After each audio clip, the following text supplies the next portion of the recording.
ಈ ಸಂಜೆಯ ವೇಳೆಯಲ್ಲಿ ಮತ್ತೊಂದು ಸಾರಿ ನಾವು ಆದಿಕಾಂಡ 6ನೇ ಅಧ್ಯಾಯದಲ್ಲಿ ಇರುವಂತಹ ದೇವರ ಮಾತುಗಳನ್ನು ಈ ದಿನ ಧ್ಯಾನಿಸುವವರಾಗಿರೋಣ. ನನ್ನ ಜೊತೆ ಸೇರಿ ಪ್ರಾರ್ಥನೆ ಮಾಡಿದ್ದೇವೆ. ಪ್ರಾರ್ಥಿಸಿಕೊಳ್ಳೋಣ.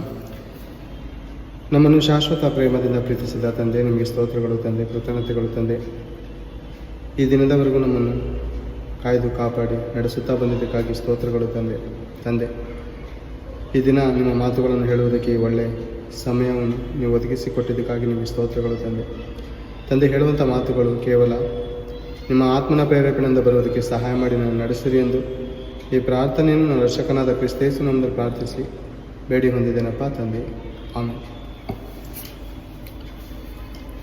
ಮತ್ತೊಂದು ಸಾರಿ ಯೇಸು ಕ್ರಿಸ್ತ ನಾಮದಲ್ಲಿ ನಿಮ್ಮೆಲ್ಲರಿಗೂ ನನ್ನ ಹೃದಯಪೂರ್ವಕವಾದ ವಂದನೆಗಳು ಪ್ರೇರೆ. ಓಕೆ, ನಾವು ವಚನವನ್ನು ಓದಿಕೊಳ್ಳೋಣ.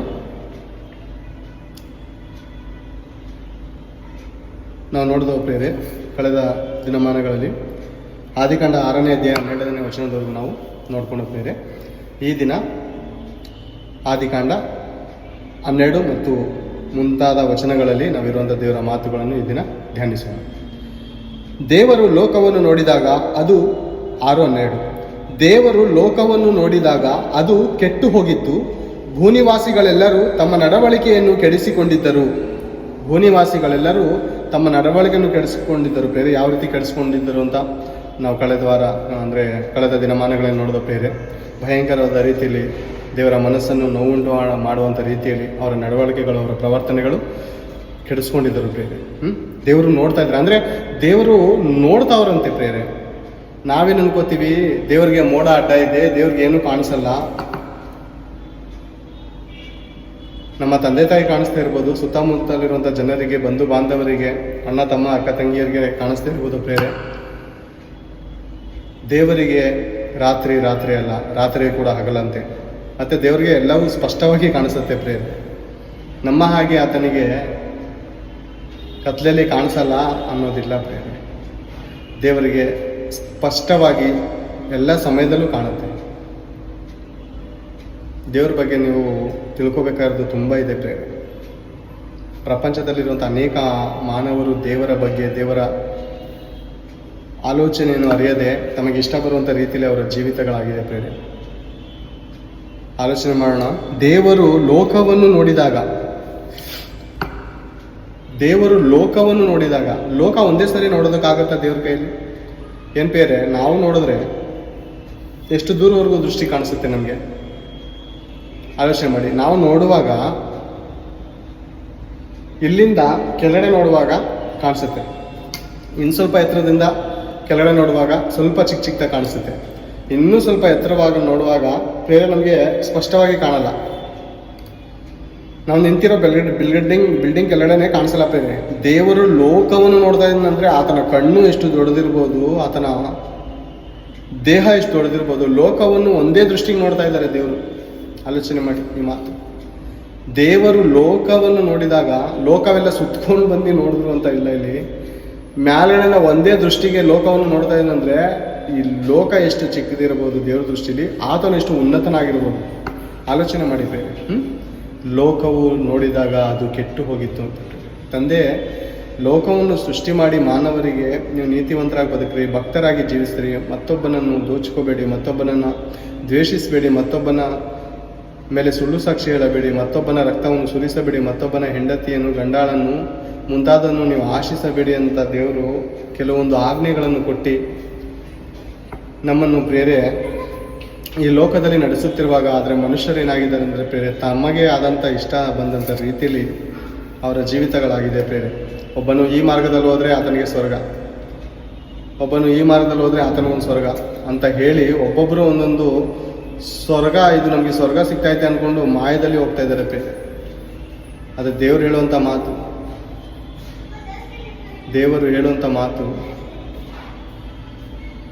ದೇವರು ಲೋಕವನ್ನು ನೋಡಿದಾಗ ಅದು ಕೆಟ್ಟು ಹೋಗಿತ್ತು.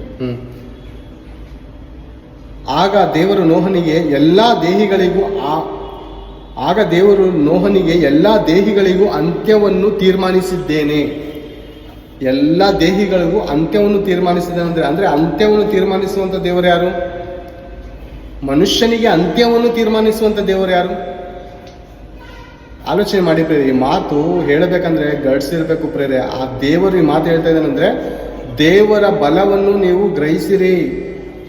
ದೇವರು ಏನು ಹೇಳ್ತಾ ಇದ್ದಾರೆ ಗೊತ್ತಾ? ಎಲ್ಲ ದೇಹಿಗಳಿಗೂ ಅಂತ್ಯವನ್ನು ಮಾಡ್ತಾ ಇದ್ದೇನೆ ನಾನು. ಯಾಕೆ? ಈ ದೇಹ ಏನಾಗಿದೆ ಅಂದರೆ ದೇಹ ನನಗೆ ಒಳಪಡ್ತಾ ಇಲ್ಲ, ನನ್ನ ಮಾತಿಗೆ ಒಳ ಬೀಳ್ತಾ ಇಲ್ಲ, ಇದು ನನ್ನ ಆಲೋಚನೆ ಪ್ರಕಾರ ಈ ದೇಹ ನಡೀತಾ ಇಲ್ಲ. ಅದಕ್ಕೆ ಈ ದೇಹಕ್ಕೆ ಒಂದು ಅಂತ್ಯವನ್ನು ಸಿದ್ಧ ಮಾಡ್ತಾ ಇದ್ದೇನೆ ನಾನು. ಏನು ಸಿದ್ಧ ಮಾಡ್ತಾ ಇದ್ದೇನೆ? ದೇಹಕ್ಕೆ ಅಂತ್ಯ. ಈ ದೇಹಕ್ಕೆ ಒಂದು ದಿವಸ ಅಂತ್ಯ ಇದೆ ಪ್ರೇರೆ. ಅದು ತೀರ್ಮಾನಿಸುವವರು ಯಾರು? ಯಾರ ಕೈಯಲ್ಲಿದೆ ಇದು? ಈ ದೇಹಕ್ಕೆ ಅಂತ್ಯ ಯಾರ ಕೈಯಲ್ಲಿದೆ? ಯಾರು ನಮ್ಮನ್ನು ಸೃಷ್ಟಿ ಮಾಡಿದ್ದಾರೆ ಅವರಿಂದ ಮಾತ್ರ ತಾನೇ ಸಾಧ್ಯ. ನಮ್ಮ ಸೃಷ್ಟಿಕರ್ತನಿಗೆ ಮಾತ್ರ ಸಾಧ್ಯ. ಇಡೀ ಲೋಕಕ್ಕೆ ಒಡೆಯನಾಗಿರುವಂಥ ಕೈಯಲ್ಲಿರುವಂಥ ಒಡೆಯನಿಗೆ ಮಾತ್ರ ಸಾಧ್ಯ ಈ ದೇಹಗಳಿಗೆ ಅಂತ್ಯ ಬರಮಾಡುವ ಆತನೊಬ್ಬನೇ ಪ್ರೇರೆ. ಯಾಕೆ ನಮ್ಮ ದೇಹಿಗಳಿಗೆ ಅಂತ್ಯ? ನಮ್ಮ ಜನನ ದಿನ, ನಮ್ಮ ಮರಣ ದಿನ ಎಲ್ಲವೂ ದೇವರ ಕೈಯಲ್ಲಿದೆ ಪ್ರೇರೆ. ಖಂಡಿತ ಪ್ರೇರೆ. ನಾವು ಸಾಕಿರುವಂಥ ಒಂದು ಕೋಳಿ ಅದು ಮೊಟ್ಟೆ ಕೊಡದೆ ಬರೀ ದನ ತಿಂದಂಗೆ ತಿನ್ಕೊಂಡು ದೇಹ ಬೆಳೆಸ್ಕೊಂಡು ಮೊಟ್ಟೆ ಕೊಡದೆ ಮರಿ ಹಾಕದೆ ತಮಗಿಷ್ಟ ಬರುವಂಥ ರೀತಿಯಲ್ಲಿ ಜೀವನ ಮಾಡಿದ್ರೆ ನೀವು ಅದನ್ನು ಕಡ್ದಾಕ್ತೀರಾ ಅಥವಾ ಏನು ಹಾಗೆ ಬೆಳೆಸ್ಕೊಂಡಿರ್ತೀರ? ಹೇಳಿ. ನಿಮ್ಮ ಮನೆ ಮುಂದೆ ಗಿಡ ಹಾಕಿರ್ತೀವಿ, ಒಳ್ಳೆ ಗಿಡ ಹಾಕಿರ್ತೀವಿ, ತುಳಸಿ ಗಿಡನೋ ಮತ್ತೊಂದು ಇಲ್ಲ ಅಥವಾ ತೆಂಗಿನ ಮರನೋ ಹಾಕ್ತೀರ. ಅದು ನಿಮಗೆ ಒಳ್ಳೆ ಫಲ ಕೊಡದೇ ಇದ್ದಾಗ, ತೆಂಗಿನಕಾಯಿ ಕೊಡದೇ ಇದ್ದಾಗ ನೀವು ಅದಕ್ಕೆ ಏನು ಮಾಡ್ತೀರಾ? ಕಡ್ದಾಕುವಂಥ ಶಕ್ತಿ ಬಲ ನಿಮಗಿದೆಯಾ? ಅಧಿಕಾರ ನಿಮಗಿದೆಯಾ? ಆ ಬಲ, ಆ ಶಕ್ತಿಯ ಅಧಿಕಾರ ಮಾನವನಾದಂಥ ನಿನಗೆ ಇರಬೇಕಾದ್ರೆ ಈ ಮಾನವರನ್ನು ದೇವರು ತಾಯಿ ಗರ್ಭದಲ್ಲಿ ರೂಪಿಸಿ ಸೃಷ್ಟಿಸಿದಂಥ ಆ ಪರಮಾತ್ಮನಿಗೆ ನಮ್ಮ ಮೇಲೆ ಅಧಿಕಾರ ಇದೆಯೇ ಇಲ್ವಾ? ಒಂದು ಸಾರಿ ನೋಡೋಣ ದೇವರು ನಮ್ಮನ್ನು ರೂಪಿಸಿದ್ರ ಇಲ್ವಂತ. ಕೀರ್ತನೆಗಳು 139ನೇ ಅಧ್ಯಾಯ 14ನೇ ವಚನದಿಂದ, ನೀನು ನನ್ನನ್ನು ಅದ್ಭುತವಾಗಿಯೂ ವಿಚಿತ್ರವಾಗಿಯೂ ರಚಿಸಿದ್ದರಿಂದ ನಿನ್ನನ್ನು ಕೊಂಡಾಡುತ್ತೇನೆ. ನಿನ್ನ ಕೃತ್ಯಗಳು ಆಶ್ಚರ್ಯಕರವಾಗಿವೆಂದು ನನ್ನ ಹೃದಯವು ಚೆನ್ನಾಗಿ ಗ್ರಹಿಸಿಕೊಂಡಿದೆ. ನಮ್ಮನ್ನು ಅದ್ಭುತವಾಗಿಯೂ ವಿಚಿತ್ರವಾಗಿ ರೂಪಿಸ್ತೇನಂತೆ ಪ್ರೇರೆ. ಒಬ್ಬನ ಕಣ್ಣಿನ ಒಂದು ಈ ಲೆನ್ಸ್ ಇದೆಯಲ್ಲ, ಈ ಲೆನ್ಸ್ ನಮಗಿರೋ ಥರ ಇನ್ನೊಬ್ರಿಗಿರಲ್ಲ. ನಮ್ಮ ಫೋನ್ಗಳಲ್ಲಿ ಫೇಸ್ ಅನ್ಲಾಕ್ ಮಾಡ್ತೀವಿ ಪ್ರೇರೆ. ಫೇಸ್ ಅನ್ಲಾಕ್ ಮಾಡಬೇಕಾ? ಈ ಫೇಸ್ ಅನ್ಲಾಕು ಯಾರು ಮಡಗಿರ್ತಾರೋ ಅವ್ರು ಮಾತ್ರ ಓಪನ್ ಆಗುತ್ತೆ. ಇದು ಸಿಕ್ತವ್ರಿಗೆ ಓಪನ್ ಆಗಲ್ಲ. ಮತ್ತು ಇಷ್ಟು ಕೋಟಿ ಮಾನವರನ್ನು ದೇವರು ಒಬ್ರಿಗೆ ಸಂಬಂಧಪಟ್ಟಂಗೆ ಒಬ್ರಿಗೆ ರೂಪಿಸಿಲ್ಲ ಪ್ರೇರೆ. ಅರ್ಥ ಮಾಡ್ಕೊಳ್ಳಿ. ಈ ಬೆರಳು, ಈ ಫಿಂಗರ್ ಇದೆ ನೋಡಿ, ಒಂದು ಮೊಬೈಲಲ್ಲಿ ನಾವು ಫಿಂಗರ್ ಮಾಡ್ತೀವಿ. ಈ ಫಿಂಗರ್ ನಮಗಿರಂಗೆ ಮತ್ತೊಬ್ಬನಿಗಿಲ್ಲ.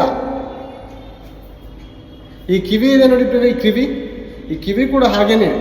ನಮಗಿರುವಂಥ ಕಿವಿ ಮತ್ತೊಬ್ಬರಿಗೆ ಅದೇ ರೀತಿ ಇರಲ್ಲ ಪ್ರೇರೆ. ಸ್ವಲ್ಪ ಆದ್ರೂ ವ್ಯತ್ಯಾಸ ಇರುತ್ತೆ. ಈಗ ಹೇಳಿ ಪ್ರೇರೆ, ದೇವರು ನಮ್ಮನ್ನು ಅದ್ಭುತವಾಗಿಯೂ ವಿಚಿತ್ರವಾಗಿಯೂ ರಚಿಸಿದ್ದಾನೋ ಇಲ್ಲವಾ ಪ್ರೇರೆ? ಎಲ್ಲಿ? ತಾಯಿ ಗರ್ಭದಲ್ಲಿ ನಮ್ಮನ್ನು ರಚಿಸಿದ್ದಾನೆ ಪ್ರೇರೆ. ಆತನ ಯಾಕೆ ತಾಳ್ಮೆಯಿಂದ ಇದ್ದಾನೆ ಪ್ರೇರೆ? ಈ ಕೈಯೇ ರೂಪಿಸಿತಪ್ಪ ನಿನ್ನನ್ನು, ಈ ಕೈಯೇ ನಿನ್ನನ್ನು ಅಂದವಾಗಿ ರೂಪಿಸಿದ್ದೇನೆ, ಈ ಕೈಯಿಂದಾನೇ ನಾನು ನಿನಗೆ ಹೇಗೆ ನರಕಾಗ್ನಿಗೆ ಹಾಕಲಿ ಅಂತ ದೇವರು ಸಂತಾಪ ಪಡ್ತಾ ಇದ್ದಾನೆ ಪ್ರೇರೆ. ಹುಟ್ಟಿಸಿದಂಥ ಕೈಗಳೇ ಏಕೆ ಮರಣಕ್ಕೆ ತಳ್ಳಲಿ, ಹೇಗೆ ತಳ್ಳಿ ಅಂತ ದೇವರು ತಾಳ್ಮೆಯಿಂದ ನಮ್ಮ ಮನಸ್ಸು ತಿರುಗಿಕೊಳ್ಳುವುದಕ್ಕೆ ದೇವರು ಪಶ್ಚಾತ್ತಾಪ ಪಡ್ತಾ ಇದ್ದಾರೆ. ಮನಸ್ತಾಪ ಪಡ್ತಾ ಇದ್ದಾರೆ. ನೀವು ತಿರುಗಿರಿ, ನನ್ನ ಕಡೆ ಬನ್ನಿರಿ. ಎಲ್ಲಿ ಹೋಗ್ತಾ ಇದ್ದೀರಾ? ಎಲ್ಲಿ ಬಿಡುಗಡೆ ಸಿಗುತ್ತೆ ಅಂದ್ಕೊಂಡಿದ್ದೀರಾ? ಬಿಡುಗಡೆ ನಾಯಕ ನಾನೇ. ಇಡೀ ಸ್ತುತಿಗೆ ಯೋಗ್ಯನು ನಾನೇ, ಆರಾಧನೆ ನಾಯಕ ನಾನೇ, ನಿಮ್ಮನ್ನು ಬಿಡಿಸುವಾತನು ನಾನೇ, ನಿಮ್ಮ ದೇಹಿಗಳಿಗೆ ಪ್ರಾರಂಭ ಕೊಟ್ಟವನು ನಾನೇ, ಅಂತ್ಯವನ್ನು ಕೊಡುವಾತನು ನಾನೇ. ಅದೇ ಹೇಳ್ತಾ ಇದ್ದಾರೆ ನೋಡಿ ಪ್ರೇರೆ 16. ನಾನು ಇನ್ನೂ ಕೇವಲ ಪಿಂಡವಾಗಿರುವಾಗ ನಿನ್ನ ಕಣ್ಣುಗಳು ನನ್ನನ್ನು ನೋಡಿದವು. ನನ್ನ ಆಯುಷ್ಕಾಲದ ಪ್ರಥಮ ದಿನವು ಪ್ರಾರಂಭವಾಗುವ ಮೊದಲೇ ಅದರ ಎಲ್ಲ ದಿನಗಳು ನಿನ್ನ ಪುಸ್ತಕದಲ್ಲಿ ಬರೆಯಲ್ಪಟ್ಟಿವು. ಅಂದರೆ ನಮ್ಮ ಜನನ ದಿನ ಪ್ರಾರಂಭವಾಗುವ ಮೊದಲೇ ದೇವರು ತನ್ನ ಪುಸ್ತಕದಲ್ಲಿ ಬರ್ಕೊಂಡಿದ್ದಾರಂತೆ ನಮ್ಮ ಆಯುಷ್ಕಾಲ.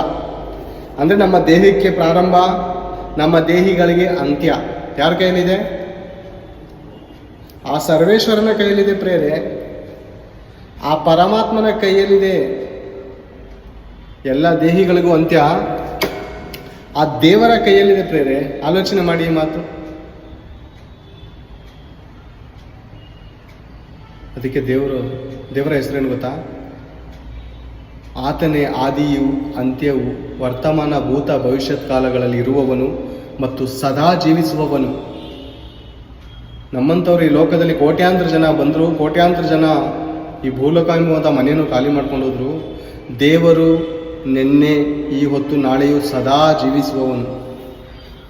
ಎಷ್ಟು ಜನಕ್ಕೆ ನೋಡಿರ್ಬೋದು ಪ್ರೇರೆ ನಮ್ಮ ಥರ ದೇವರು, ಎಷ್ಟು ಕೋಟಿ ಜನರನ್ನ ಆತನು ನೋಡಿರ್ಬೋದು, ಎಷ್ಟು ಕೋಟಿ ಜನರಿಗೆ ಪ್ರಾರಂಭ, ಎಷ್ಟು ಕೋಟಿ ಜನರಿಗೆ ಅಂತ್ಯವನ್ನು ಆತನು ಸಮಾಪ್ತಿ ಮಾಡಿರ್ಬೋದು. ಆಲೋಚನೆ ಮಾಡಿ ಪ್ರೇರೆ. ಒಂದ್ಸರಿ ಇದೇ ಕೀರ್ತನೆ ಗ್ರಂಥ 90ನೇ ಅಧ್ಯಾಯ ಒಂದ್ಸರಿ ಆಲೋಚನೆ ಮಾಡೋಣ. 90ನೇ ಅಧ್ಯಾಯ 4ನೇ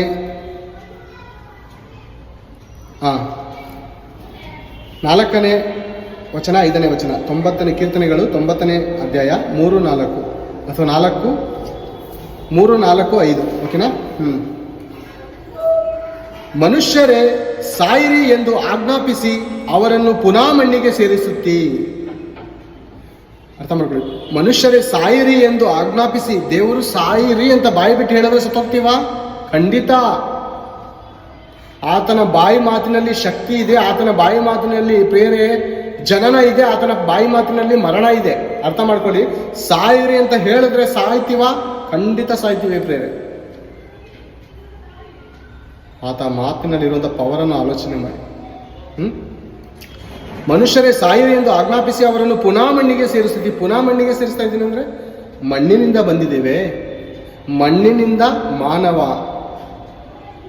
ದೇವರಿಂದ ಮಾನವ. ಆ ದೇವರು ನೆಲದ ಮಣ್ಣಿನಿಂದ ರೂಪಿಸಿ ನಮ್ಮನ್ನು ಪ್ರಾಣಿಗಳನ್ನಾಗಿ ರೂಪಿಸ್ತಾರೆ ಪ್ರೇರೆ. ನರ ಮನುಷ್ಯನಾಗಿ, ನರ ಪ್ರಾಣಿಗಳನ್ನಾಗಿ. ಮಂಗನಿಂದ ಮಾನವ ಅಲ್ಲ ಮತ್ತೆ ಪ್ರೇರೆ. ದೇವರಿಂದ ಮಾನವ, ಮಣ್ಣಿನಿಂದ ಮಾನವರು ಪ್ರೇರೆ. ಮಣ್ಣಿನಿಂದ ದೇವರು ಅವರನ್ನು ಪುನಃ ಮಣ್ಣಿಗೆ ಸೇರಿಸ್ತೀವಿ. ಪುನಃ ಅಂತ ಯಾಕೆ ಹೇಳ್ತಾ ಇದ್ದಾರೆ ಹೇಳಿ? ಅಲ್ಲಿಂದನೇ ಬಂದಿದ್ದು ಪ್ರೇರೆ, ಮಣ್ಣಿನಿಂದನೇ ನಮ್ಮನ್ನು ರೂಪಿಸಿದ ದೇವರು. ಅದಕ್ಕೆ ಒಬ್ಬರು ಭಕ್ತರು ಹಾಡಾಡೋರು ಪ್ರೇರೆ ಸುಂಡಾಕಿದರು. ಮಣ್ಣಿಂದಲೇ ನಿನ್ನ ದೇವರು ರೂಪಿಸ್ಯಾನ, ಮಣ್ಣಿಂದಲೇ ನಿನ್ನ ದೇವರು ರೂಪಿಸ್ಯಾನ. ಸತ್ತ ಮ್ಯಾಲೆ ತಿರುಗಿ ಮಣ್ಣಿಗೆ ಸೇರುವುದು, ಸತ್ತ ಮ್ಯಾಲೆ ತಿರುಗಿ ಮಣ್ಣಿಗೆ ಸೇರುವುದು. ಪಾಪವೂ ಇಲ್ಲದ ಆತ್ಮ, ಪಾಪವೂ ಇಲ್ಲದ ಆತ್ಮ ಸ್ವರ್ಗದಲ್ಲಿ ಸೇರುವುದು. ಏನು ತಂದಿಲ್ಲ ಹುಟ್ಟುವಾಗಲೇ, ಒಯ್ಯೋದೇನಿಲ್ಲ ಸತ್ತು ಹೋಗುವಾಗಲೇ. ಏನು ತಂದಿಲ್ಲ ಒಯ್ಯೋದೇನಿಲ್ಲ. ಮಣ್ಣಿಂದಲೇ ದೇವರು ಮನುಷ್ಯನ ರೂಪಿಸಿದ್ದಾನೆ ಬೇರೆ. ಅವರನ್ನು ಪುನಃ ಮಣ್ಣಿಗೆ ಸೇರಿಸುತ್ತಿ 1000 ವರ್ಷಗಳು, ಈಗ ಆಲೋಚನೆ ಮಾಡಿ, 1000 ವರ್ಷಗಳು ನಿನ್ನ ದೃಷ್ಟಿಯಲ್ಲಿ ಗತಿಸಿ ಹೋದ ನಿನ್ನಿನ ದಿನದಂತೆಯೂ ರಾತ್ರಿಯ ಜಾವದಂತೆಯೂ ಅವೆ. ಅವಲ್ಲಿ ಹೇಳಂದಲ್ಲ, ದೇವರು ನಮ್ಮಂಥ ಕೋಟ್ಯಾಂತರ ಜನರನ್ನು ಹುಟ್ಟಿಸಿದ್ದಾನೆ, ಸಾಯಿಸಿದ್ದಾನೆ ಪ್ರೇರೆ. ಎಷ್ಟು ಕೋಟಿ ಜನರನ್ನ ನೋಡಿರ್ಬೋದು, ಎಷ್ಟು ಕೋಟಿ ಜನರ ಜನನವನ್ನು ಮರಣವನ್ನು ಆತ ನೋಡಿರ್ಬೋದು ಪ್ರೇರೆ.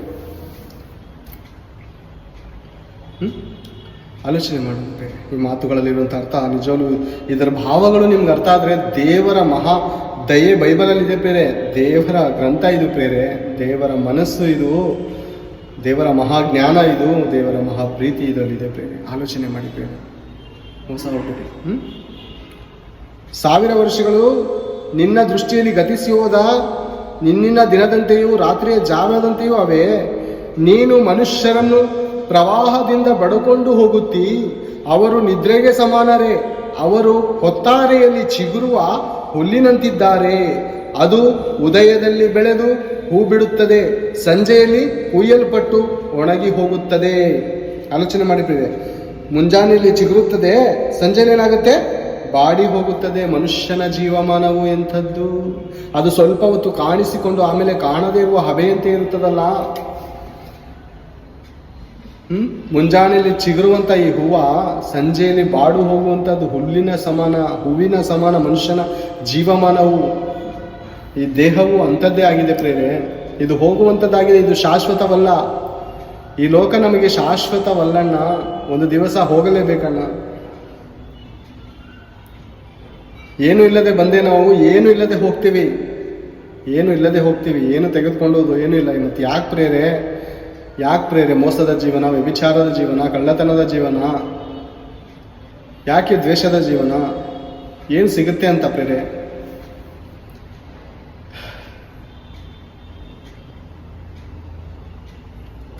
ಆದಿ ಸಂಭೂತನಾದ ಆ ದೇವರನ್ನು ಮೆಚ್ಚಿಸುವುದನ್ನು ಬಿಟ್ಟು ನಮಗೆ ನಮ್ಮ ಆಯುಷ್ಕಾಲ, ನಮ್ಮ ಜೀವಮಾನ ಯಾರ ಕೈಯಲ್ಲಿದೆಯೋ ಆ ಪರಮಾತ್ಮನನ್ನು ಮೆಚ್ಚಿಸುವುದನ್ನು ಬಿಟ್ಟು ಮನುಷ್ಯರನ್ನು ಮೆಚ್ಚಿಸುತ್ತಾ, ಹೆಣ್ಣು ಮಕ್ಕಳನ್ನು ಮೆಚ್ಚಿಸುತ್ತಾ, ಗಂಡು ಮಕ್ಕಳನ್ನು ಮೆಚ್ಚಿಸುತ್ತಾ, ಫಿಲಂ ಆ್ಯಕ್ಟರ್ಗಳನ್ನು ಮೆಚ್ಚಿಸುತ್ತಾ,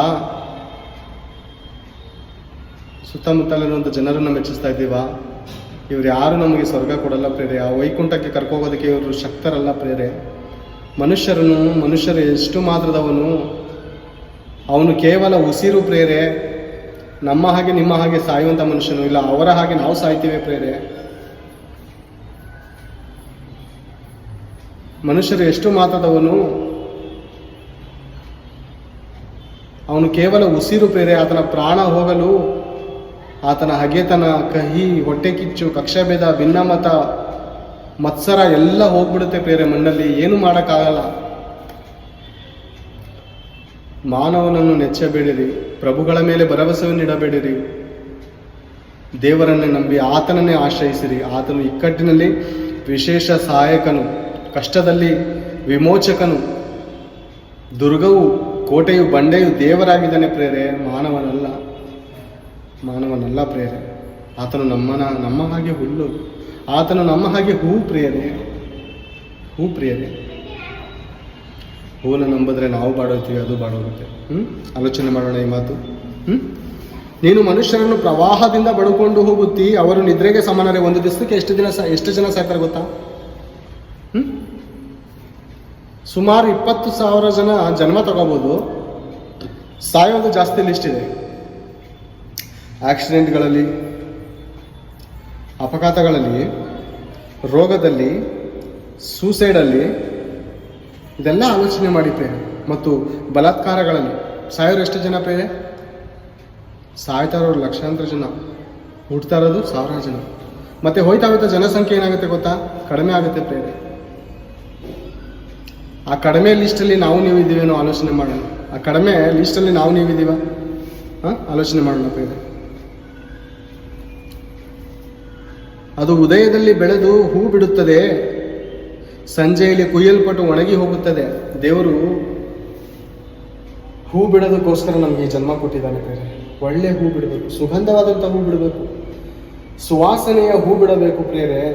ಈ ಹೂ ಕುಯ್ಯಲ್ಪಡುತ್ತೆ ಒಂದು ದಿವಸ, ಈ ದೇಹಕ್ಕೆ ಅಂತ್ಯ ಬರುತ್ತೆ ಒಂದು ದಿವಸ, ಖಂಡಿತ ಪ್ರೇರೆ. ಈ ದೇಹದಿಂದ ಮಾಡುವಂಥ ಪ್ರತಿಯೊಂದು ಒಳ್ಳೆ ಕಾರ್ಯಕ್ಕೂ ಕೆಟ್ಟ ಕಾರ್ಯಕ್ಕೂ ಒಂದು ದಿವಸ ನ್ಯಾಯ ತೀರ್ಪಿದೆ ಪ್ರೇರೆ. ನಮ್ಮೆಲ್ಲರ ಒಂದು ಪುಸ್ತಕಗಳು ತೆರೆಯಲ್ಪಡುತ್ತದೆ.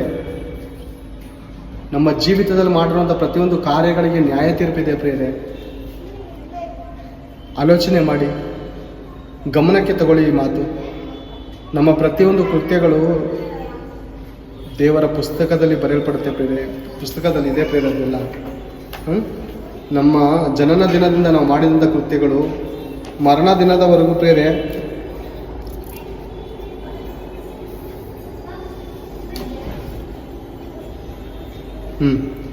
ಪ್ರಕಟಣೆ ಗ್ರಂಥ ಪ್ರತಿಯೊಂದು ಮಾತುಗೂ ಉತ್ತರ ಇದೆ ಪ್ರೇರೆ. ಪ್ರತಿಯೊಂದು ಪ್ರಶ್ನೆಗೂ ಉತ್ತರ ಇದೆ, ಖಂಡಿತ ಪ್ರೇರೆ. ಪ್ರಕಟಣೆ ಗ್ರಂಥ 20ನೇ ಅಧ್ಯಾಯ 12ನೇ ವಚನದಿಂದ, ಇದಲ್ಲದೆ ಸತ್ತವರಾದ ದೊಡ್ಡವರು ಚಿಕ್ಕವರು ಸಿಂಹಾಸನದ ಮುಂದೆ ನಿಂತಿರುವುದನ್ನು ಕಂಡೆನು. ಆಗ ಪುಸ್ತಕಗಳು ತೆರೆಯಲ್ಪಟ್ಟವು ಮತ್ತು ಜೀವಬಾಧ್ಯರ ಪಟ್ಟಿ ಎಂಬ ಇನ್ನೊಂದು ಪುಸ್ತಕವು ತೆರೆಯಲ್ಪಟ್ಟಿತು. ಆ ಪುಸ್ತಕಗಳಲ್ಲಿ ಬರೆದಿದ್ದ ಸಂಗತಿಗಳ ಆಧಾರದಿಂದ ಅವರವರ ಕೃತ್ಯಗಳ ಪ್ರಕಾರ ಸತ್ತವರಿಗೆ ನ್ಯಾಯ ತೀರ್ಪಾಯಿತು. ಸತ್ತವರಿಗೆ ನ್ಯಾಯ ತೀರ್ಪು, ಬದುಕಿರುವಾಗ ನ್ಯಾಯ ತೀರ್ಪು ಅದು ಬೇರೆ ಬೇರೆ. ಈ ಲೋಕದಲ್ಲಿ ಏನೋ ತಪ್ಪು ಮಾಡಿ ಕೋರ್ಟ್ ಮುಂದೆ ಹೋಗಿ ಲಾಯರ್ ಮುಂದೆ ಹೇಗೋ ನಾವು ಬೇಡಿ ಬಾಡಿ ಅಥವಾ ಸ್ವಲ್ಪ ಹಣವನ್ನು ಖರ್ಚು ಮಾಡಿ ಬೇಲ್ ತಗೊಂಡು ಹೊರಗಡೆ ಬರ್ಬೋದು, ಓಕೆನಾ? ಸತ್ತ ಮೇಲೆ ಜಾಮೀನಿಲ್ಲ, ಬಿಡುಗಡೆ ಇಲ್ಲ. ದೇವರು ಲಂಚ ಕೇಳುವವನಲ್ಲ. ಅರ್ಥ ಮಾಡ್ಕೊಳ್ಳಿ ಈ ಮಾತು. ದೇವರು ಲಂಚ ಕೇಳುವವನಲ್ಲ. ಲಂಚಕ್ಕೆ ಆತನು ಒಪ್ಪನು. ಯಾವನಾದರೂ ತನ್ನ ಸಹೋದರನ ಪ್ರಾಣವನ್ನು ಉಳಿಸಿಕೊಳ್ಳಬೇಕೆಂದು ಆತನಿಗೆ ಈಡು ಕೊಟ್ಟು ತನ್ನ ಸಹೋದರನ ಪ್ರಾಣವನ್ನು ಬಿಡಿಸ್ಕೊಳ್ಳೋಕ್ಕಾಗತ್ತಾ? ಅಥವಾ ತನ್ನ ಮಕ್ಕಳ ಪ್ರಾಣವನ್ನು ಬಿಡಿಸ್ಕೊಳ್ಳೋಕ್ಕಾಗತ್ತಾ?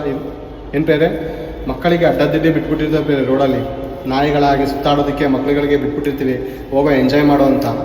ಮಗನು ಪಾಪದ ಕೃತ್ಯಗಳನ್ನು ಮಾಡಿ ದೇವ್ರ ಬಳಿಗೆ ಹೋದಾಗ ದೇವರು ಈ ಪುಸ್ತಕ ತೆಗೆದು ನ್ಯಾಯ ತೀರ್ಪು ಕೊಡುವಾಗ ನೀನು ಮಾಡಿರುವಂಥ ಕೋಟಿ ರೂಪಾಯಿ ಹಣವನ್ನು ದೇವರು ಕೊಟ್ಟರೆ ದೇವರು ನಿನ್ನ ಮಗನನ್ನು ನಿನ್ನ ಮಗಳನ್ನು ಉಳಿಸಲ್ಲ.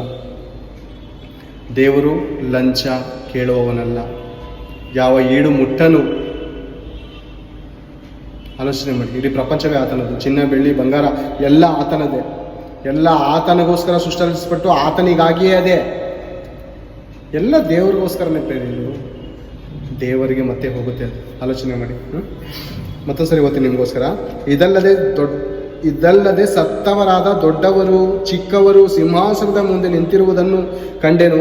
ಆಗ ಪುಸ್ತಕಗಳು, ಬಹುವಚನ, ಬಹು ಪುಸ್ತಕಗಳು ತೆರೆಯಲ್ಪಟ್ಟವು ಮತ್ತು ಜೀವಬಾಧ್ಯರ ಪಟ್ಟಿ ಎಂಬ ಇನ್ನೊಂದು ಪುಸ್ತಕವು ತೆರೆಯಲ್ಪಟ್ಟಿತು. ಆ ಪುಸ್ತಕಗಳಲ್ಲಿ ಬರೆದಿದ್ದ ಸಂಗತಿಗಳ ಆಧಾರದಿಂದ ಅವರವರ ಕೃತ್ಯಗಳ ಪ್ರಕಾರ ಸತ್ತವರಿಗೆ ನ್ಯಾಯ ತೀರ್ಪಾಯಿತು. ಏನು ಮಾಡೋದು ಪ್ರೇರೆ? ಈಗ ಸತ್ತ ನಂತರ ಮತ್ತೊಂದು ನ್ಯಾಯ ತೀರ್ಪಿದೆಯಂತೆ.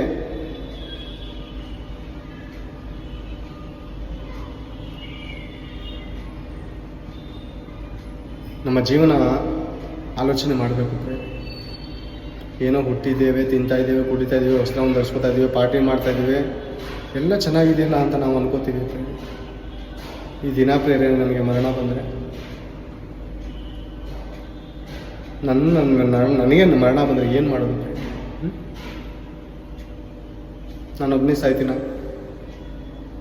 ನಿಮಗೂ ಮರಣ ಬರುತ್ತೆ, ನನ್ನ ಮನೇಲಿರೋರ್ಗೂ ಮರಣ ಬರುತ್ತೆ, ನಿಮ್ಮ ಮನೇಲಿರೋರ್ಗೂ ಮರಣ ಬರುತ್ತೆ. ಆದರೆ ಅವರವರ ಕೃತ್ಯಕ್ಕೆ ತಕ್ಕ ಹಾಗೆ ನ್ಯಾಯ ತೀರ್ಪಾಗುವಾಗ ನಮ್ಮ ಮಕ್ಕಳ ಪ್ರವರ್ತನೆ ಚೆನ್ನಾಗಿದೆಯಾ, ನನ್ನ ಹೆಂಡತಿಯ ಪ್ರವರ್ತನೆ ಚೆನ್ನಾಗಿದೆಯಾ, ನನ್ನ ಮಕ್ಕಳ ಪ್ರವರ್ತನೆಗಳು ಚೆನ್ನಾಗಿದೆಯಾ, ನನ್ನ ಪ್ರವರ್ತನೆ ಚೆನ್ನಾಗಿದೆಯಾ ದೇವ್ರ ಮುಂದೆ ಅಂತ ಒಂದು ದಿವಸ ಆದರೂ ದೇವ್ರ ಮುಂದೆ ಹೋಗಾಡ್ದಿದ್ದೀವ? ದೇವರೇ, ನನ್ನ ಬದುಕು ದಿನಗಳನ್ನು ಎಣಿಸಿಕೊಳ್ಳಲು ನನ್ನ ಸಹಾಯ ಮಾಡಿ. ಬರ್ತಡೇಗಳು ಬರ್ತಾವೆ, ಹೋಗ್ತಾ ಇದೆ, ಎಂಜಾಯ್ ಮಾಡ್ತಾ ಇದ್ದೀವಿ, ಮಶಾಣಕ್ಕೆ ಹತ್ರವಾಗ್ತಾ ಇದ್ದೀವಿ. ಬರ್ತಡೇ ಮಾಡೋದ್ರಿಂದ ಒಂದು ವರ್ಷ ಗತಿಸಿ ಹೋಗ್ತಾ ಇದೆ, ಸ್ಮಶಾನಕ್ಕೆ ಹತ್ರವಾಗ್ತಾ ಇದ್ದೀವಿ. ನಾವು ಆ ದಿನ ಸಂತೋಷ ಪಡೋದಂಥದ್ದಲ್ಲ, ದುಃಖ ಪಡಬೇಕು. ನಮ್ಮ ಜೀವಿತದಲ್ಲಿ ನಾವು ಆಯುಷ್ಕಾಲವನ್ನು ಪಡೆದುಕೊಳ್ಳುವಂಥ ಏನು ಒಳ್ಳೆಯ ಕಾರ್ಯಗಳನ್ನು ಮಾಡ್ತಾ ಇದ್ದೀವಿ. ನಮ್ಮ ದಿನಗಳನ್ನು ಹೀಗೆ ಸುಖವಾಗಿ ಕಳೆದು ಕ್ಷಣ ಮಾತ್ರದಲ್ಲಿ ಸತ್ತು ಅನಾಯಾಸವಾಗಿ ಪಾತಾಳಕ್ಕೆ ಹೋಗ್ತಾ ಇದ್ದೀವಾ? ಅಥವಾ ನಮ್ಮ ಜೀವಿತದ ಪರಮಾರ್ಥವೇನೆಂದು ನಾವು ತಿಳಿದುಕೊಂಡು ಭಯದಿಂದಲೂ ಭಕ್ತಿಯಿಂದಲೂ ನಡುಗುತ್ತಾ ದೇವರ ಪಾದದಲ್ಲಿ ಕೂತುಕೊಂಡು, ದೇವರೇ ನಿನ್ನ ಆಲೋಚನೆಯೇನು, ನಿನ್ನ ಚಿತ್ತವೇನು, ನಿನ್ನ ಮಾರ್ಗವೇನು ನಮಗೆ ತಿಳಿಯಪಡಿಸು ದೇವರೇ. ಇಷ್ಟು ದಿನಗಳು, ಇಷ್ಟು ವರ್ಷಗಳು ನಾವು ವೇಸ್ಟಾಗಿ ಹಾಳು ಮಾಡಿಕೊಂಡು ದೇವರೇ, ಇದೇ ನಿಜವಾದ ಸಂತೋಷ ಅಂತ ಫಿಲಮ್ಗಳಲ್ಲೇ ಅರ್ಧ ಜೀವನ ಕಳೆದು, ಇದೇ ಸಮಾಧಾನ ಅಂತ ಹೆಣ್ಣು ಮಕ್ಕಳ ಬಳಿಲೋದು, ಇದೇ ನೆಮ್ಮದಿ ಅಂದ್ಕೊಂಡು ಬಾರ್ಗಳಲ್ಲಿ ಜೀವನ ಕಳೆದು, ಇದೇ ನಿದ್ರೆ ಅಂದುಕೊಂಡು ಬೇರೆ, ಇದೇ ನಿದ್ರೆ ಅಂದುಕೊಂಡು ಲಾಡ್ಜ್ಗಳಲ್ಲಿ, ಕ್ಲಬ್ಗಳಲ್ಲಿ ನಾವು ಮಲಗಿದೋ. ಇದು ನಿಜವಾದ ನಿದ್ದೆ ಅಲ್ಲ, ಇದು ನಿಜವಾದ ಸಮಾಧಾನ ಅಲ್ಲ ದೇವರೇ. ನಿನ್ನಿಂದ ಬರುವಂಥ ಸಮಾಧಾನ ಕೊಡುವಂಥ ಯಾವತ್ತಾದರೂ ನಾವು ದೇವ್ರ ಮುಂದೆ ನಡುಗುತ್ತಾ ಕೇಳಿದ್ದೀವ? ಅಥವಾ ಮುಂದೆ ಆದರೂ ಕೇಳ್ತೀವ? ಕೇಳಿ ಪ್ರೇರೆ, ಕೇಳಿ. ಯಾಕಂದರೆ ಎಲ್ಲ ದೇಹಿಗಳಿಗೂ ಪ್ರಾರಂಭವು ಸಮಾಪ್ತಿಯು ಮಾಡುವಾತನು ದೇವರೊಬ್ಬನೇ ಆಗಿದ್ದಾನೆ. ಮತ್ತೆ ಹೋಗೋಣ ಆದಿಕಾಂಡಕ್ಕೆ. ಹೋಗಿದಂಥ ವಚನ ನೋಡ್ಕೋಣ. ಆಗ ದೇವರು 6:13 ಆಗ ದೇವರು ನೋಹನಿಗೆ ಎಲ್ಲ ದೇಹಿಗಳಿಗೂ ಅಂತ್ಯವನ್ನು ತೀರ್ಮಾನಿಸಿದ್ದೇನೆ, ಭೂಲೋಕವು ಅವರ ಅನ್ಯಾಯದಿಂದ ತುಂಬಿ ಅದೇ. ಏನು ಪ್ರೇರೆ? ದೇವರಿಗೆ ಅನ್ಯಾಯ ಅಂದರೆ ಆಗಲ್ಲ ಪ್ರೇರೆ. ಬರೀ ಮೋಸ, ಅನ್ಯಾಯ, ಅಧರ್ಮ,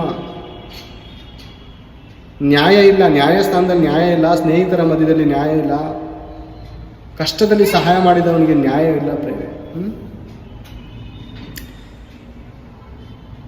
ಭೂಲೋಕವು ಅವರ ಅನ್ಯಾಯದಿಂದ ತುಂಬಿಯದೆ ನಾನು ಅವರನ್ನು ಭೂಮಿಯ ಮೇಲಿರುವುದೆಲ್ಲವನ್ನು ಅಳಿಸಿಬಿಡುತ್ತೇನೆ. ಭೂಮಿಯ ಮೇಲಿರುವುದನ್ನೆಲ್ಲ ಎಲ್ಲ ಅಳಿಸಿಬಿಡುವುದಕ್ಕೆ ಒಂದು ದಿವಸ ಯೇಸು ಕ್ರಿಸ್ತನು ಬರ್ತಾ ಇದ್ದಾನೆ ಪ್ರೇರೆ. ಇದು ಯುಗ ಮುಗಿದೋಗುತ್ತೆ ಪ್ರೇರೆ, ಪ್ರಪಂಚ ಮುಗಿದೋಗುತ್ತೆ, ಇದು ಸಮಾಪ್ತಿ ಆಗುತ್ತೆ. ಯಾಕೆ ಹೊಡೆದಾಟಗಳು, ಜಗಳಗಳು, ಯಾಕೆ ಯುದ್ಧಗಳು, ಕಾದಾಟಗಳು ಪ್ರೇರೆ? ನಮ್ಮ ಇಂದ್ರಿಯಗಳಲ್ಲಿ ಭೋಗದಾಸೆ ಇಲ್ವಾ? ಭೋಗದಾಸೆ. ಈ ಪ್ರಪಂಚ ನಾನು ಸ್ವಾಧೀನ ಮಾಡ್ಕೋಬೇಕು, ಆ ದೇಶ ನಾನು ಕಬ್ಜಾ ಮಾಡ್ಕೋಬೇಕು, ನನ್ನ ಸ್ವಾತಂತ್ರ್ಯಕ್ಕೆ ತಗೋಬೇಕು, ಈ ಭಾಷೆಯವ್ರನ್ನ ನಾನು ಆಳಬೇಕು, ಈ ಮತದವ್ರನ್ನ ಆಳಬೇಕು ಅನ್ನೋದು ಸ್ವಾರ್ಥ ಅಲ್ವ ಪ್ರೇರೆ? ಪ್ರಪಂಚನೇ ಅಂತ್ಯವಾಗುತ್ತೆ ಒಂದು ದಿವಸ. ಪ್ರಪಂಚ ಡೇಟ್ ಆಫ್ ಬರ್ತ್, ಇದರ ಒಂದು ಮ್ಯಾನುಫ್ಯಾಕ್ಚರಿಂಗ್ ಡೇಟು ಮುಗಿತಾ ಇದೆ ಪ್ರೇರೆ. ಇದ್ರದ್ದು ಎಲ್ಲ ದೇಹಿಗಳಿಗೂ ಅಂತ್ಯವು ದೇವರು ಸಿದ್ಧ ಮಾಡ್ತಾ ಇದ್ದಾನೆ ಆತನು. ಆಲೋಚನೆ ಮಾಡಿ ಪ್ರೇರೆ. ಈ ದಿನವೇ ಒಳ್ಳೆಯ ಸಮಯ, ಆಮೇಲೆ ಸಿಕ್ಕೋದಿಲ್ಲ. ನಾಳೆ ಅಂದರೆ ನಮಗೇನು ಗೊತ್ತಿಲ್ಲ ಪ್ರೇರೆ. ರಾತ್ರಿ ಮಲಗಿದ್ರೆ ಬೆಳಗ್ಗೆ ಎದ್ದೇಳ್ತೀನೋ ಇಲ್ವೋ ಗ್ಯಾರಂಟಿ ಇಲ್ಲ. ನಂಬಿಕೆಯಿಂದ ಹೇಳೋಕ್ಕಾಗಲ್ಲ ನಾನು ಮುಂಜಾನೆ ಎದ್ದೇಳ್ತೀನಿ ಅಂತ. ರಾತ್ರಿ ಯಾವುದೋ ಆಘಾತಕಾರಿಯಾದಂಥ ಗಾಡಿ ಓಡಿಸ್ಕೊಂಡು ಹೋಗ್ತಾ ಇದೀವಿ ಅಂತ ಕನಸು ಬೀಳುತ್ತೆ. ಮುನ್ಗಡೆಯಿಂದ ಬಂದು ಯಾರು ಗುದ್ದ ಅಂತ ಕನಸು ಬೀಳುತ್ತೆ, ಎದೆ ಹಿಡ್ಕೊಳ್ಳುತ್ತೆ, ಹಾರ್ಟ್ ಅಟ್ಯಾಕ್ ಸಾಯ್ಬೋದು, ನಾನೇ ಸಾಯ್ಬೋದು.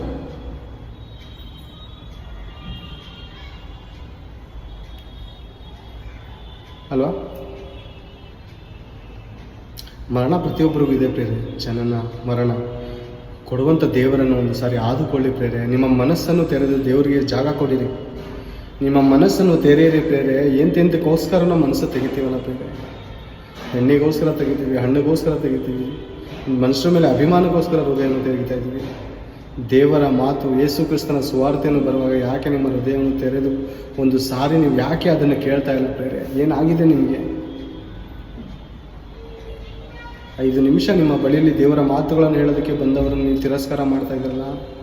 ಆ ದಿನ ದೇವರ ಬಳಿಯಲ್ಲಿ ನೀವು ಹೋಗಿ ಏನು ಹೋಗಾರಿದ್ರೂ ಪ್ರಯೋಜನ ಇಲ್ಲ ಪ್ರೇರೆ.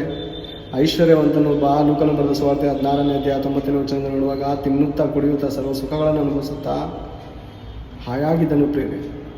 ಸತ್ತೋದ್ನು. ಆತನ ಏನಂತಾರೆ ಪ್ರೇರೆ? ಪಾರ್ಥಿವ ಶರೀರವನ್ನು ಸುಗಂಧದಿಂದ ಶೃಂಗಾರ ಮಾಡಿ ತಗೊಂಡೋಗಿ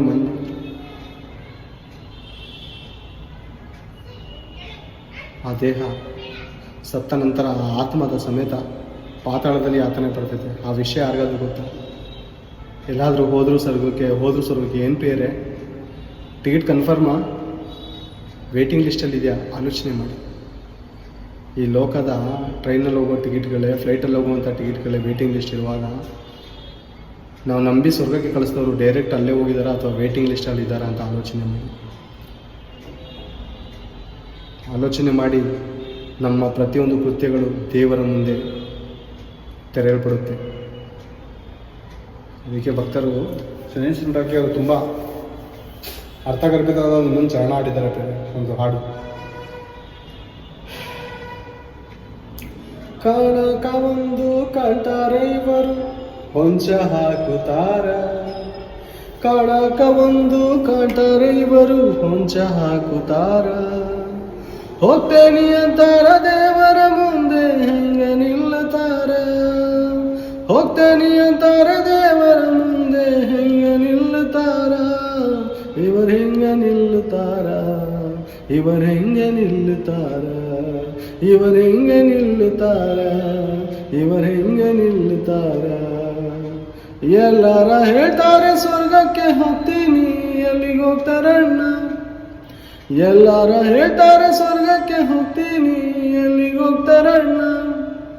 ನನಗೊತ್ತಿಲ್ಲಿವರ ಬಣ್ಣ, ನನಗೊತ್ತಿಲ್ಲಿವರ ಬಣ್ಣ, ನನಗೊತ್ತಿಲ್ಲಿವರ ಬಣ್ಣ, ನನಗೊತ್ತಿಲ್ಲಿವರ ಬಣ್ಣ ಅಂತ ದೇವರು ಹೇಳ್ತಾ ಇದ್ದಾರೆ. ದೇವರೇ ಹಾಡಾಡ್ತಾ ಇದ್ದಾರೆ. ಎಲ್ಲರೂ ಹೇಳ್ತಾವ್ರೆ ಸ್ವರ್ಗಕ್ಕೆ ಹೋಗ್ತಾ ಇದೀನಿ, ವೈಕುಂಠಕ್ಕೆ ಹೋಗ್ತಾ ಇದೀನಿ. ಎಲ್ಲರೂ ನರಕ ಫುಲ್ ಖಾಲಿ ಐತೆ, ಸ್ವರ್ಗನೇ ಹೌಸ್ಫುಲ್ಲು, ನರಕ ಫುಲ್ ಖಾಲಿ.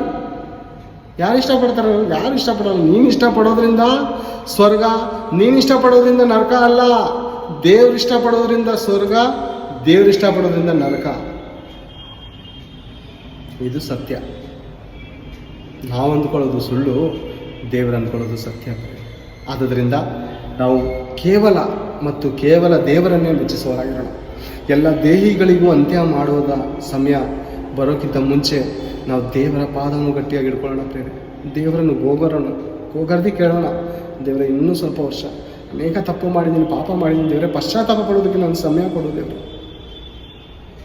ನನಗೊಂದು ಸಮಯ, ಒಂದು ಚಾನ್ಸ್ ಕೊಡು ದೇವರೇ, ನಾನು ಬದುಕ್ತೀನಿ. ಈ ದಿನ ಹಾಸ್ಪಿಟ್ಲಲ್ಲಿ ಇದೆಯಾ? ದೇವ್ರ ಹತ್ರ ಒಂದು ಚಾನ್ಸ್ ಕೇಳು. ನಿನ್ನ ಪಾಪ ಪರಿಹಾರಕ್ಕೋಸ್ಕರ ದೇವ್ರ ಹತ್ರ ಹೋಗರಿ. ಅಥವಾ ಆತ್ಮಹತ್ಯೆ ಮಾಡ್ಕೊಳಕ್ಕೆ ಹೋಗ್ತಾ ಇದೆಯಾ? ಒಂದು ಕ್ಷಣ ದೇವ್ರ ಹತ್ರ ನೀನು ಬೇಡು. ಅಥವಾ ಹೆಣ್ಣಿನ ಮೋಸದಲ್ಲಿ, ಗಂಡಿನ ಮೋಸದಲ್ಲಿ ನನ್ನ ಜೀವನವೇ ಬೇಡ ಅಂದುಕೊಂಡು ಕುಡಿದು ಜೀವನ ಹಾಳು ಮಾಡ್ಕೊಳ್ತಾ ಇದೆಯಾ? ದೇವರ ಹತ್ರ ಒಂದು ಬಳಿ ಕೇಳು. ನಿನ್ನ ತಪ್ಪಿಗೋಸ್ಕರ ಕ್ಷಮಾಪಣೆ ಕೇಳು. ನಿಜವಾದ ಪ್ರೇಮದ ಬಳಿಗೆ ಬಾ. ಆತ ನಿನ್ನನ್ನು ಕಾಪಾಡ್ತಾನೆ. ಶಾಂತಿ ಇಲ್ಲದೆ, ಸಮಾಧಾನವಿಲ್ಲದೆ, ಲೋಕದ ದುಶ್ಚಟಗಳಿಗೆ, ದುಷ್ಕಾರ್ಯಗಳಿಗೆ ನಿನ್ನ ಮನಸ್ಸನ್ನು ಒಪ್ಪಿಸಿಕೊಟ್ಟು ಸಾಲ ಮಾಡಿಕೊಂಡು ನನ್ನ ಜೀವನವೇ ಬೇಡ ಅಂದುಕೊಂಡಿದ್ಯಾ?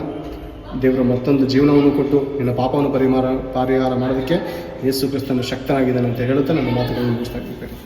ಪ್ರಾರ್ಥನೆ ಮಾಡಿಕೊಂಡು, ನಮ್ಮ ರಕ್ಷಕನಾದ, ರಕ್ಷಿಸಿದ ತಂದೆಯಾದ ದೇವರು ನಿಮಗೆ ಸ್ತೋತ್ರಗಳು ತಂದೆ. ಒಳ್ಳೆಯ ಸಮಯದಲ್ಲಿ ನಿಮ್ಮ ಮಾತುಗಳನ್ನು ಹೇಳುವುದಕ್ಕೆ ಸಮಯವನ್ನು ಮಾಡಿಕೊಟ್ಟಿದ್ದಕ್ಕಾಗಿ ಸ್ತೋತ್ರಗಳು ತಂದೆ. ನಿಮ್ಮ ಮಾತುಗಳನ್ನು ಕೇಳುವಂಥ ನಿಮ್ಮ ಮಕ್ಕಳಿಗೆ ಆಶೀರ್ವದಿಸಿರಿ, ಬಲಪಡಿಸಿರಿ. ಈ ಮಾತುಗಳನ್ನು ಆಲೋಚನೆ ಮಾಡುವಂಥ ತಾಳ್ಮೆಯನ್ನು, ಜ್ಞಾನ, ವಿವೇಕವನ್ನು ಕೊಟ್ಟು ಇವರನ್ನು ಕಾಪಾಡಿರಿ ತಂದೆ. ಇವರೆಲ್ಲರೂ ನಿಮ್ಮ ಮಕ್ಕಳಾದ ಯೇಸು ಕ್ರಿಸ್ತನ ನಂಬಿಕೊಂಡು ಎಲ್ಲರೂ ಪಾಪದಿಂದ ವಿಮುಕ್ತರಾಗಿ ಪರಿಶುದ್ಧರಾಗಿ ಜೀವಿಸೋದಕ್ಕೆ ಮಾರ್ಗವನ್ನು ಸರಾಗ ಮಾಡಿ ಇವರನ್ನು ಕಾಪಾಡಬೇಕೆಂದು ಈ ಪ್ರಾರ್ಥನೆಯನ್ನು ನಮ್ಮ ರಕ್ಷಕನು ನಿಮ್ಮ ಪ್ರಿಯಕುಮಾರನು ಜಗತ್ಮೋಕ್ಷ ಪ್ರದಾತನಾದ ಕ್ರಿಸ್ತೇಸನನ್ನು ಪ್ರಾರ್ಥಿಸಿ ಬೇಡಿ ಹೊಂದಿದೆನಪ್ಪ ತಂದೆ. ಆಮೇಲೆ ಎಲ್ಲರಿಗೂ ಯೇಸು ಕ್ರಿಸ್ತನ ವಂದನೆಗಳು.